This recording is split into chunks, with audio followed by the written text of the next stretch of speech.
Good evening. It's time to begin our Wednesday evening service. First song tonight will be number 55. We have another young, promising speaker with us here tonight, so you'll enjoy this. Number 55.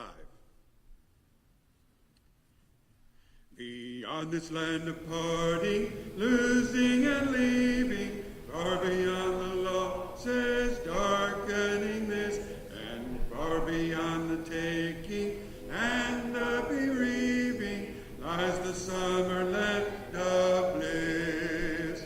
Land beyond, so fair and bright, land beyond, where is no night.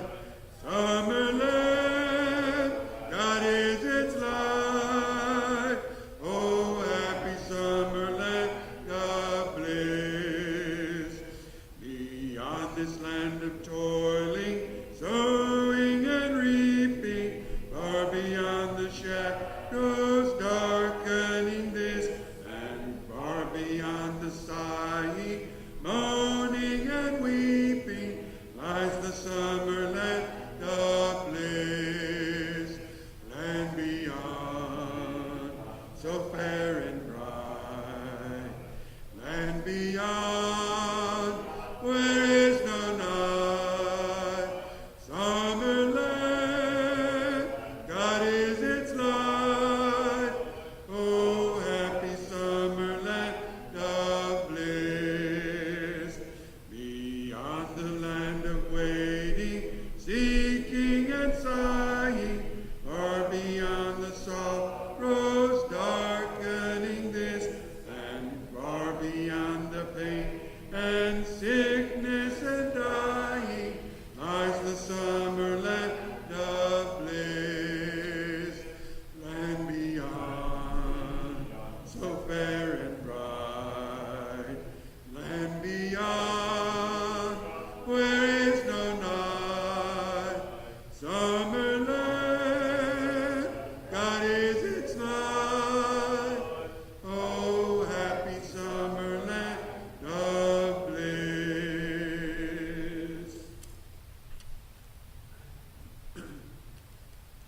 Song for Bob's lesson tonight be number 59.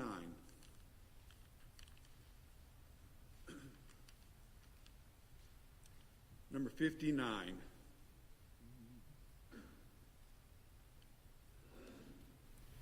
Break thou the bread of life, near, Lord, to me. As thou didst break the loaves beside the sea, beyond the sacred page, I seek thee, Lord, my spirit and living word.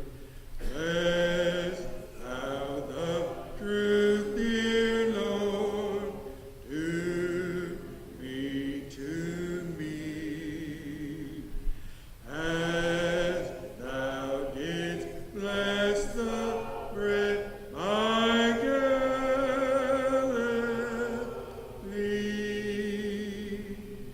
Then shall all bondage cease, all better soul, and I shall find my peace, my all in all.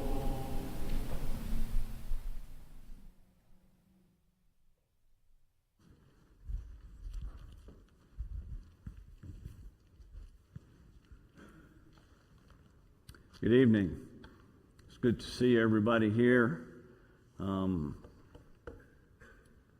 want to encourage us to try and get this crowd bigger on Wednesday nights. I'm open to hearing ideas about how we can do that.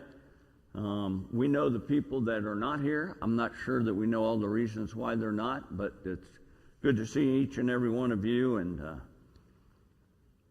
I need to apologize before I get started. You may be able to tell from my voice I've been fighting allergies all this week. It's probably the worst that I've ever had. It started eating some strawberries that I bought fresh out of the field, and I don't know whether it's a reaction to those or whether that's just it. But right after I started eating them, that side of my throat started tickling, and then nose started running, and eyes started watering, and so I don't know. But it's getting better, and that's a good thing. Anybody in here in my class Sunday morning?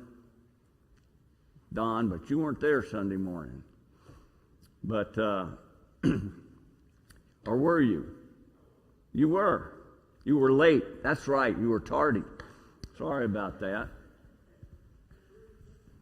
I always like to tell a joke, and I told this joke Sunday morning, and I told the class that I was probably going to use it if I ever had to speak, and they said they'd all laugh again. So, but it was a story, and it is a story. There's nothing to it, and it borders on being a little disrespectful, but I'm going to tell it anyway.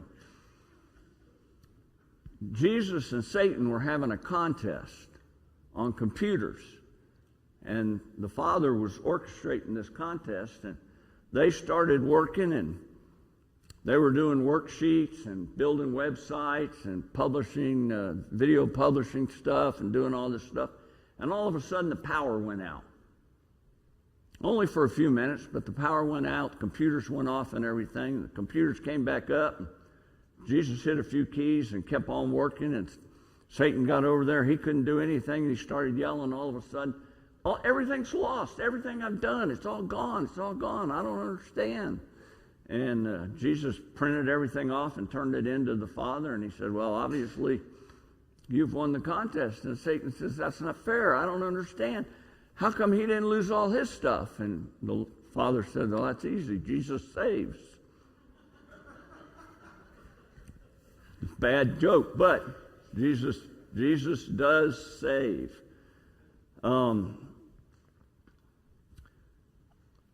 Mother's Day is coming up, and I didn't know when I would have to speak, and thanks goodness I don't have to speak Mother's Day. DJ Roden is going to be speaking here Sunday. We all know DJ. He does an excellent job, and I hope you'll encourage people to come. But in preparation for Mother's Day, I started thinking about a lot of things and people that influenced my life. And I look back at the people that really had an influence on my life, and it started with my great-grandfather and my great-grandmother, Mama and Papa Dasher. They were on my mother's side. They were my great-grandparents, so I was very, very little. But I remember Mom and Dad and I picking them up Sunday morning to take them to church. And my mother and Mama Dasher would sit in the back, and I would sit up front between my dad and my great-grandfather, Papa Dasher. And that was the days back when we had bench seats in cars. You know, that's hard to find now unless you get a work truck or something. But bench seats have a lot of advantages that young people today don't get to take advantage of. But I remember lots of times my great-grandfather just sit there and pat me on the knee and start talking to me about one thing or another and why we would go to church and all of that. And one Sunday morning, I dropped the the coins that I had to put in the contribution at church. I dropped them on the floor. And Papa Dasher said, well, there's no need getting down there digging for them. They're gone, you know. And I said, what do you mean they're gone? He said, they're... And my dad nudged me and said, just let it go. And he said later he told me, he explained to me about how minds go when we get older and everything, and that he was thinking back to a car that he had that the floorboards had a bunch of holes in them and everything, and he knew that my coins had just fallen through on the highway. Of course, they hadn't, but that was a teaching experience from my dad to teach me about that, and about my great-grandfather, who I loved as a kid. He was just a really neat person. Dad had an old yellow Ford, and it was a good time. And then I thought about my mom and Pop-Pop, which was my grandmother and my grandfather on my mother's side. Pop-Pop was the guy that started me fishing, started me hunting. But the thing that I remember the most about Pop-Pop was every Sunday morning when I got to church, he had a roll of Lifesavers in his pocket. And he would take that roll of Lifesavers and break it in half. Now, if you've ever eaten a roll of Lifesavers, there's an odd number of Lifesavers in a roll of Lifesavers. It's not even. So one Sunday, I would get the cherry Lifesaver, and the next Sunday, my cousin Mark would get the cherry Lifesaver, because he would split it between both of us. And I'm not going to say that that's the only reason that I love to go to church, but my grandfather had a hook that had Mark and I both wanting to get to church so that we could get those Lifesavers from my grandfather. And there were lots of other things that he did, but it was an important part of it. And my dad's dad, who I called Pop Turner, I don't know why, he died when I